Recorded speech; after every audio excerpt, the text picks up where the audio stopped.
वालेकुम। व्यूअर्स, हम स्टडी कर रहे हैं मॉडल वर्ब्स के टॉपिक को और इस सिलसिले में ये हमारा सेकंड पार्ट है जिसके अंदर हम शैल, शुड, विल एंड वुड जो ये हमारे मॉडल वर्ब्स हैं इनको स्टडी करने की कोशिश करेंगे। इस सब टॉपिक को भी हमने तीन पार्ट्स में डिवाइड कर दिया है आप लोगों की आसानी के लिए। बहरहाल कंबाइंड फॉर्म के अंदर भी ये आपको अवेलेबल होंगी जो कंप्लीट इंग्लिश कोर्स वाली प्लेलिस्ट के अंदर। तो सबसे पहले हम बात करेंगे, आपको ये पता होना चाहिए कि मॉडल वर्ब होता क्या है। तो इस सिलसिले में हमने बड़ी डिटेल में ये जो टॉपिक है हमारा मॉडल वर्ब का, इसकी जो पहली वीडियो है उसके अंदर बात की है। लिंक नीचे डिस्क्रिप्शन में शेयर कर दिया गया, आप वहाँ से देख सकते हैं। तो अभी हम बात करेंगे directly shall, should, will, would की।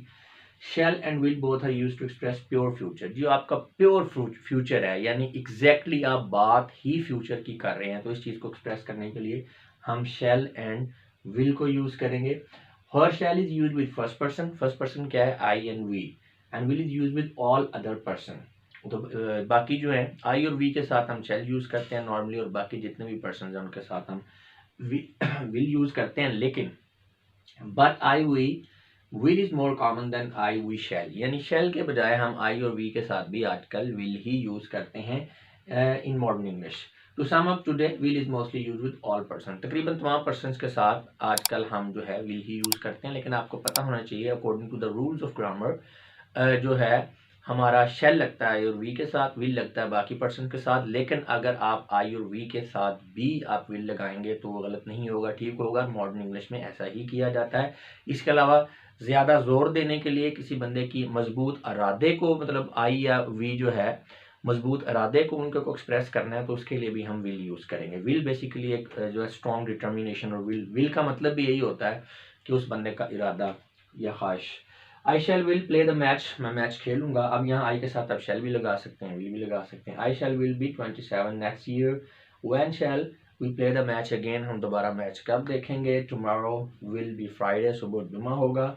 You will play that match next week, आप अगले हफ्ते ये मैच खेलेंगे। तो आप देख सकते हैं विल भी लगा हुआ है और शेल भी लगा हुआ है, और ये प्योर फ्यूचर को एक्सप्रेस कर रहे हैं, यानी जो अभी आने वाले लम्हात हैं उनके अंदर जो कुछ होना है उसके बारे में बताया जा रहा है।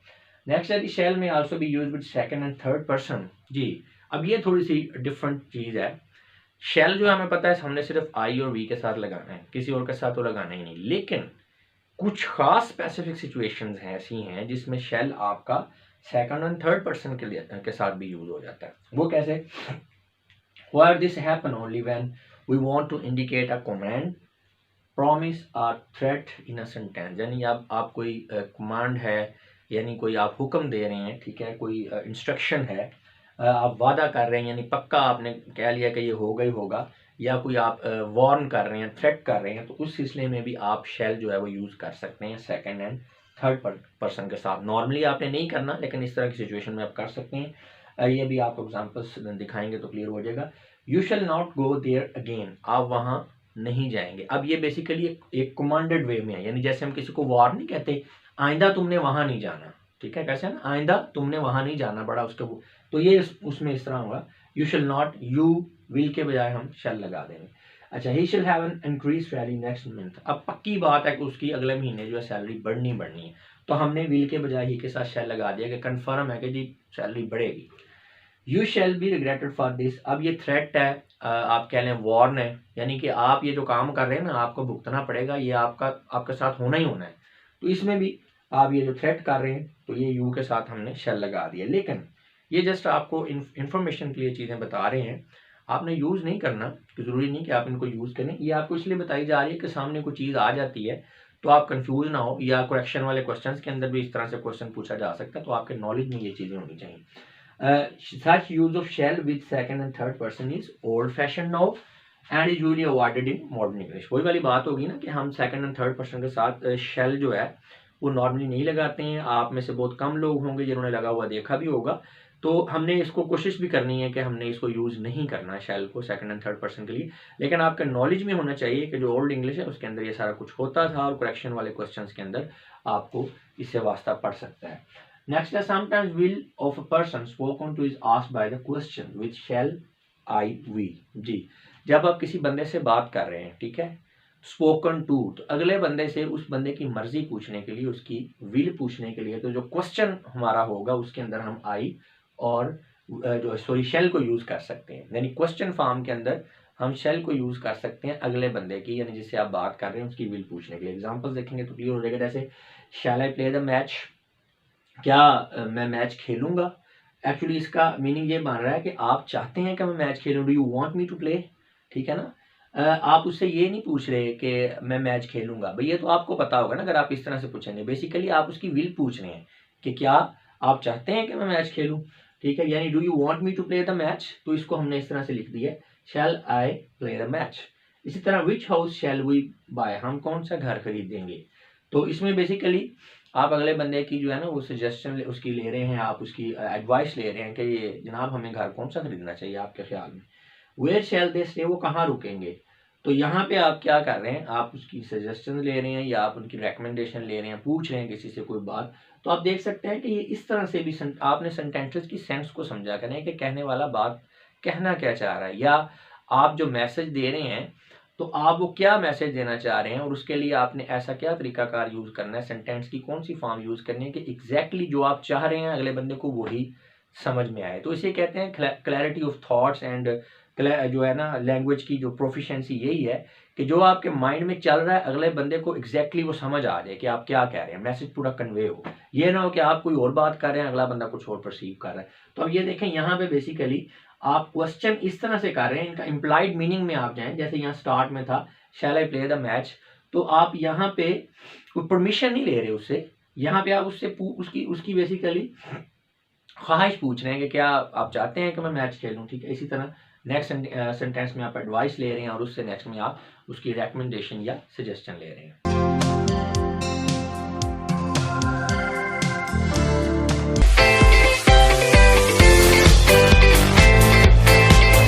व्यूअर्स, हम स्टडी कर रहे हैं मॉडल वर्ब्स के टॉपिक को और इस सिलसिले में ये हमारा सेकंड पार्ट चल रहा है। सेकंड पार्ट में हम शैल शुड विल वुड को स्टडी कर रहे हैं और इस सब टॉपिक के लिहाज से ये हमारी दूसरी वीडियो है। यहाँ पे लिखा हुआ है बी पार्ट, इसमें हम ये जानने की कोशिश करेंगे कि जो विल एंड शैल है इनके फंक्शंस क्या हैं। फंक्शंस मीन इनका यूज क्या है। तो चलें स्टार्ट करते हैं। Modal verb will is used to denote, हाँ जी, तीन चीजें हैं जी जिनको डिनोट करता है आपका जो विल है एज एन मॉडल वर्ब। सबसे पहले होता है वोलिशन। वोलिशन कहते हैं शौरी इंतखाब को, यानी डेलिब्रेट सिलेक्शन, यानी आप जानते बूझते हुए सोच समझ के जब किसी चीज को सिलेक्ट करते हैं तो उसको वोलिशन कहते हैं। जैसे कि I will buy this house, मैं ये घर खरीदूंगा। अब यहाँ पे विल बेसिकली किस चीज को एक्सप्रेस कर रहा है। आई, ये जो मैंने ग्रीन में लिखा हुआ है जस्ट ये आपको समझाने के लिए कि इम्प्लाइड मीनिंग बन रहे हैं यहाँ पे विल के। तो I am willing to buy this house, I will से मुराद है कि मैं ये घर खरीदना चाहता हूँ। I will try to reach on time, मैं टाइम पर पहुंचने की कोशिश करूंगा। अब यहाँ पे विल क्या कर रहा है, ये प्रॉमिस को एक्सप्रेस कर रहा है। आई विल से मुराद है आई प्रॉमिस टू, ठीक है, I promise to reach on time. इसी तरह I will do this task, अब यहाँ पे डिटर्मिनेशन है तो इसका मतलब यह है कि I am determined to, will का मतलब बन रहा है यहाँ पे I am determined to do this task. तो इसमें एक चीज आपने जहन में रखनी है, when will is used to express determination must be, it must be stress strongly as shown in the last sentence given above. जी, जब आप विल जो है उसको यूज किया है डिटर्मिनेशन को एक्सप्रेस करने के लिए तो फिर आपने विल पे स्ट्रेस देना है थोड़ा सा। जैसे आई विल डू दिस टास्क, ठीक है ना, मैं ये काम करूंगा, ठीक है। तो लिहाजा आप देख सकते हैं कि विल जो है ये जो आपका जो वोलिशन है उसको जो है एक्सप्रेस करता है। नेक्स्ट है दी habit which has become a characteristics. कुछ लोगों की कुछ ऐसी आदत होती हैं जो उनकी आप कह लें उनकी अलामत बन जाती है, उनकी खसूसियात में वो शामिल हो जाती है, यानी कि बहुत पक्की आदत। जैसे Rahman will sit idle all the time in class. तो अब इसका जो ट्रांसलेशन है इस सेंटेंस की ये नहीं बनेगी कि तमाम वक्त जो है ना रहमान वो क्लास में नकम्मा या फारग बैठा रहेगा। नो, ये हैबिट को बेसिकली यहाँ पे एक्सप्रेस कर रहा है। Rahman will sit idle all the time in class, इसका मतलब है कि रहमान क्लास में जो है हर वक्त क्लास में फारग बैठा रहता है, नकम्मा बैठा रहता है, ठीक है ना। तो ये बेसिकली फ्यूचर को एक्सप्रेस नहीं कर रहा है यहाँ पे will. He will think about nothing but movies, वो मूवीज के अलावा किसी और चीज के बारे में नहीं सोचेगा। ये नहीं है, ये गलत है। असल में इसका मतलब ये बन रहा है कि वो मूवीज के अलावा किसी और चीज के बारे में नहीं सोचता, ठीक है। तो ये हैबिट है, लिहाजा यहाँ पे विल जो है फ्यूचर को एक्सप्रेस नहीं कर रहा। नेक्स्ट है अजम्पशन और probability.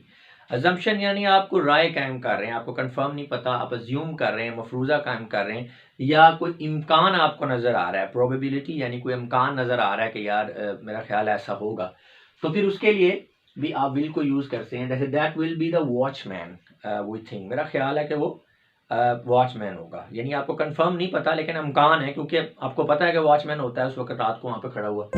This will be the move is talking about, I suppose, मेरा ख्याल है जिस चाल के बारे में वो बात कर रहा है वो ये होगी।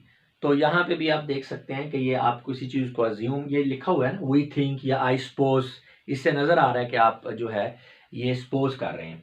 तो जब आप बातचीत कर रहे हैं स्पोकन इंग्लिश के अंदर, तो वहाँ पे वी थिंक या सपोज ना भी लगे तो आपके लहजे की टोन से भी अगले बंदे को पता चल जाता है कि आप को ये बात कंफर्म नहीं है, लेकिन जस्ट आप अज्यूम कर रहे हैं। लेकिन लिखा हुआ आपका लिखा हुआ कोई पढ़ रहा है तो फिर उसमें इस तरह के जो हिंट्स हैं, जैसे आई सपोज, वी थिंक, ये आपको बताते हैं कि राय कायम की जा रही है, मफरूज़ा कायम किया जा रहा है, चीज़ को अज्यूम किया जा रहा है, एक्चुअल फैक्ट नहीं है, तो फिर इसमें इसके लिए भी आप यूज़ करते हैं विल को। अच्छा, इसमें विल यू यानी विल यू और आगे इंट्रोगेटिव साइन है, is use to express invitation or request. जब आपने किसी को इनवाइट करना होता है या किसी से आप कोई रिक्वेस्ट कर रहे हैं तो इस चीज़ को एक्सप्रेस करने के लिए हम विल यू लगाते हैं। जैसे विल यू हैव ब्रेकफास्ट, क्या आप ब्रेकफास्ट करेंगे, ठीक है, तो ये तो सिंपल है। इट मीन्स एक्चुअल में इसका ये जो सेंटेंस बन रहा है ना, do you want to take breakfast, अब इसमें ब्रेकफास्ट इसका मतलब अब ये है ना, विल यू हैव ब्रेकफास्ट, इसका मतलब ये नहीं है कि आप किसी फ्यूचर की बात कर रहे हैं, नहीं, ऑन द स्पॉट, मतलब ब्रेकफास्ट तैयार है, रेडी है, और आप उस बंदे से पूछ रहे हैं कि यार आप करना चाहते हैं, यानी प्रेजेंट टाइम में आप पूछ रहे हैं, करंटली उसने सारा सिनेरियो करंट जो टाइम का चल रहा है, लेकिन आप उसके साथ विल लगा रहे हैं। बेसिकली ये किस लिए लगा रहे हैं कि उसको आप इनवाइट कर रहे हैं, उससे पूछ रहे हैं, रिक्वेस्ट कर रहे हैं, do you want to take breakfast, तो इसके लिए आप कह रहे हैं विल यू हैव ब्रेकफास्ट। इसी तरह will you lend me your car, क्या आप मुझे अपनी कार देंगे, इसका मतलब ये नहीं है कि ये को फ्यूचर में देगा, आप उससे लेने के लिए गए हुए हैं, पूछ रहे हैं, उससे चाबी मांग रहे हैं कार की, और उसमें आप क्वेश्चन कर रहे हैं विल के साथ। तो will you lend me your car, क्या आप अपनी कार मुझे देंगे, उधार देंगे, यानी कि।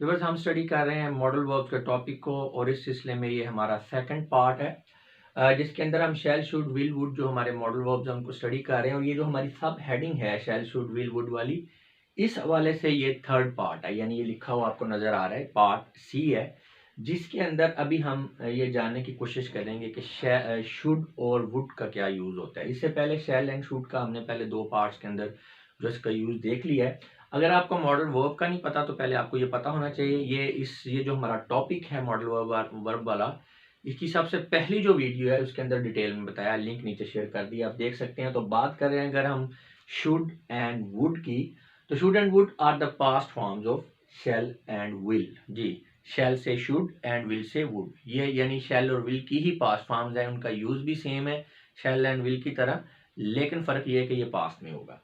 They are used in similar way as shall and will, but in past tense. जैसा कि we expected that he should come next day. हमने ये तवक्को की कर रखी थी, ये तवक्को की थी कि वो अगले दिन आएगा। अब यहाँ पे should लगाया हुआ है, लेकिन मोस्टली would होता है। We expected that he would come next day, तो should भी आ जाए तो ये मीनिंग सिमिलर ही है। नेक्स्ट है, he told he would play the match next week. उसने बताया कि अगले हफ्ते वो मैच खेलेगा। अब खेलेगा ये अभी के लिहाज से नहीं है कि आप प्रेजेंट में, और नेक्स्ट जो आपका फ्यूचर है उसके वाले से बात नहीं हो रही।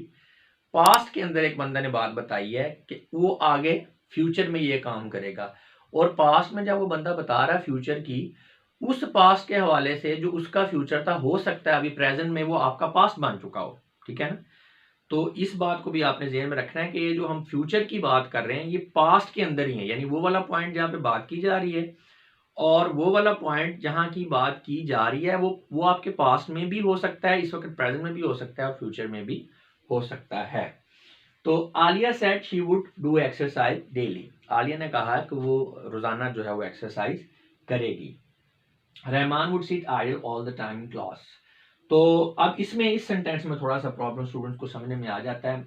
यहाँ पे बेसिकली हैबिट की बात हो रही है, एक जो ऐसी हैबिट जो बड़ी पक गई हो, करेक्टरिस्टिक जो हैबिट होती है, यानी खसूसियत बन गई हो, तो उसको एक्सप्रेस करने के लिए मैंने आपको बताया था लास्ट वीडियो में कि विल यूज़ करते हैं, तो ये वही है। अगर हम पास्ट हैबिट की बात कर रहे हैं तो विल की जगह वुड लगेगा।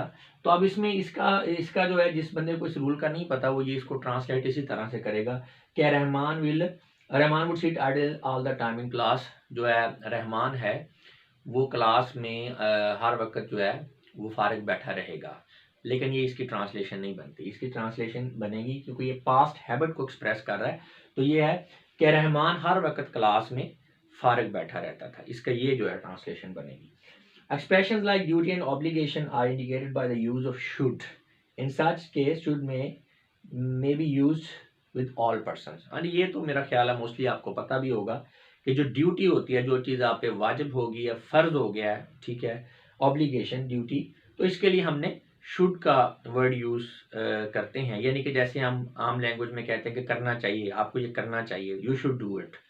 तो जैसे we should go for a walk daily, we should take care of our health, silence should be kept, खामोशी को अख्तियार करना चाहिए, ऑनेस्टी शुड बी मेंटेन, जो है ईमानदारी को बरकरार रहना चाहिए, दे शुड ओबे देयर और एल्डर्स, उन्हें अपने बड़ों की बात माननी चाहिए, फॉलो करना चाहिए।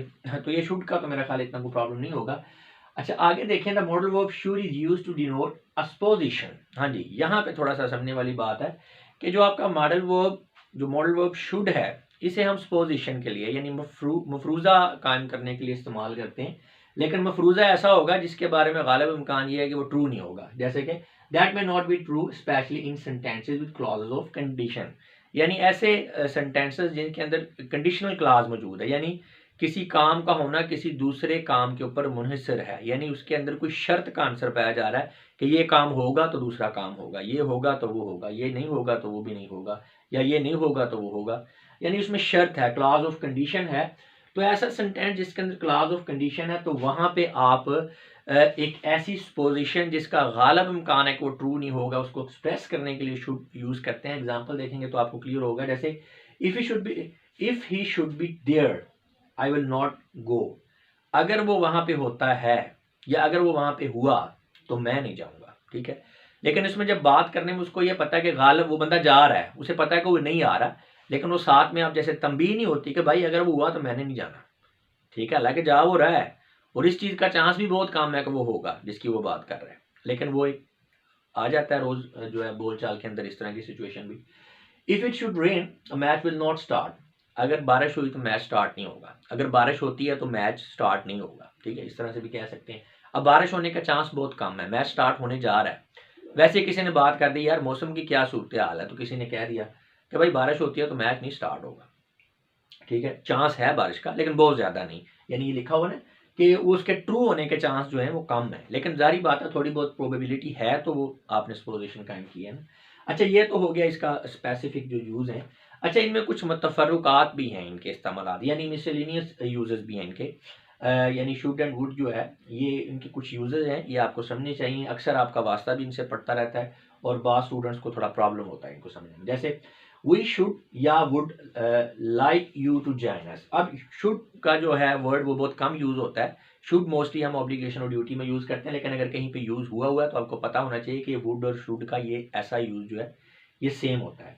अब यहाँ पे आप देखें वो कहता है we would like you to join us, हम चाहते हैं कि आप भी हमें ज्वाइन करें या हमारे साथ शामिल हो जाए।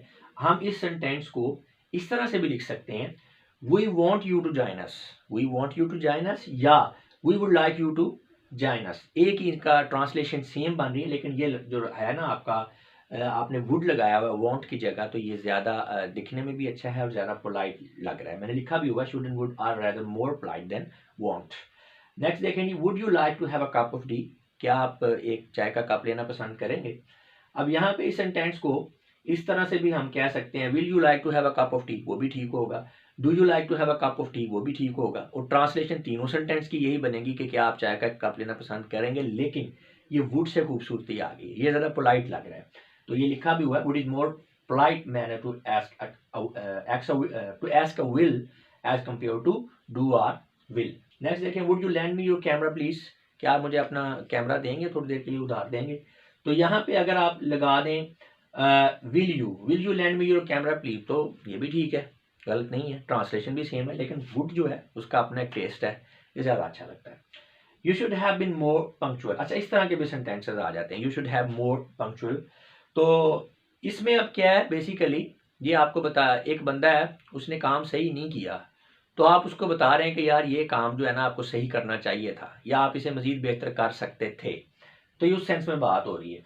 यहाँ पे should plus perfect infinitive is used to express a past obligation that was not fulfilled, यानी पास्ट के अंदर आपने कोई काम करना था जो ड्यू था आपका करना, आपके लिए जो आपकी ऑब्लिगेशन थी, लेकिन आपने वो नहीं किया, तो फिर ऐसी सिचुएशन में हम शुड के साथ परफेक्ट इन्फिनिटिव जो है टेंस, इसमें टेंस की जो स्ट्रक्चर है वो यूज़ करेंगे। अब एक बंदा है वो इसमें जिसको ये कहा जा रहा है ना you should have been more punctual, इसका मतलब है कि वो बंदा पास में पंक्चुअल नहीं रहा, ठीक है, पास की बात होगी, 10 दिन 15 दिन साल 2 साल 10 साल का स्पेल था कोई भी, तो उसमें उसको जो है वो पंक्चुअल रहना चाहिए था लेकिन वो नहीं रहा। तो अब उसका ऑफिसर है या कोई भी बंदा उसे कह रहा है you should have been more punctual, आपको मेरा ख्याल है बहुत ज़्यादा मज़ीद बाकायदा रहने की ज़रूरत थी, रहना चाहिए था, यानी कि आप नहीं रहे। इसी तरह he should be in the college no, अब यहाँ पे प्रोबेबिलिटी है, यानी इम्कान है, आपको कंफर्म नहीं पता, बेसिकली इम्कान आप ज़ाहिर कर रहे हैं कि उसे इस वक्त कॉलेज में होना चाहिए। जैसे हम कहते हैं ना I think he should be in the college, तो वो इसी तरह कि मेरा ख्याल है कि वो कॉलेज में होना चाहिए। इसी तरह आई wish you would have won the match, मेरी ख्वाहिश थी कि आप मैच जीत जाते, ठीक है ना, या आप मैच जीत चुके होते। तो I wish you would not go there, मेरी ख्वाहिश है कि आप वहाँ पे ना जाएं। अब यहाँ पे फ्यूचर नहीं आ रहा, बाद लोग वुड को देख के ये समझ लेते हैं कि बात फ्यूचर की हो रही है। मैं आपको पहले भी कहता हूँ कि सेंस में जाया करें चीज़ों की। और वैसे भी यहाँ तो सेंटेंसेस है ना, जब बात किसी कॉन्टेक्स्ट के अंदर हो रही होती है, किसी सियाको सबाक के अंदर आप स्टोरी पढ़ रहे हैं, कोई ऐसे पढ़े, तो वो ज़्यादा क्लैरिटी आती है। अकेला सेंटेंस तो लिखा हुआ आपको कहीं भी नहीं मिलेगा सिवाय करेक्शन वाले क्वेश्चन के अलावा। तो जब आप आम रीडिंग कर रहे हैं, लिख रहे हैं, तो उसमें साथ में कॉन्टेक्स्ट भी है, तो इतना मुश्किल नहीं होता चीज़ों को समझना, लेकिन बात है कि आपने जाना सेंस के अंदर है। तो I wish you would not go there, इसमें अब ये फ्यूचर की बात नहीं आ रही, ये बात प्रेजेंट की हो रही। बेसिकली मेरी ख्वाहिश है कि आप जो है ना वहाँ पे ना आ जाए। अब ये मैं ऐसा क्यों कह रहा हूँ कि ये फ्यूचर की बात नहीं हो रही है, नीचे वाला सेंटेंस लास्ट देखें रेडिंग के साथ, use of would after the word wish in a sentence indicates a strong Dzire. हाँ जी, जब हमने स्ट्रॉन्ग डिजायर, यानी डिजायर तो है, एक होती है ख्वाहिश, एक होती है बड़ी शदीद ख्वाहिश, यानी बंदा मर रहा है, तड़प रहा है, तो शदीद ख्वाहिश को एक्सप्रेस करने के लिए विश के साथ जो है हम वुड लगा देते हैं, ठीक है ना। तो इसमें वुड आपको फ्यूचर की तरफ नहीं लेकर जा रहा, ये ख्वाहिश को मजीद स्ट्रॉन्ग बनाने के लिए। अच्छा, यहाँ पे यू वुड हैव, अब हैव का मतलब है कि बात पास्ट में चली गई है, ठीक है ना। मेरी ख्वाहिश है, मेरी ख्वाहिश थी कि आप मैच जीत जाते, या इस तरह से काश, कहता नहीं है काश यार आप कभी मैच जीत जाते ना, ठीक है। तो इस तरह से भी हम इसको इस तरह से ट्रांसलेट करेंगे। लेकिन ये जो आगे है यहाँ पे हैव नहीं है, तो इसका मतलब हैव नहीं, इसका मतलब मौजूदा की बात हो रही है, फ्यूचर की भी बात नहीं हो रही। I wish you would not go there, मेरी ख्वाहिश है कि आप ना जाएं। अब ख्वाहिश ये आम ख्वाहिश नहीं है, बहुत शदीद ख्वाहिश है, इसीलिए हमने विश के साथ आगे क्या लगा दिए, वुड लगा दिए।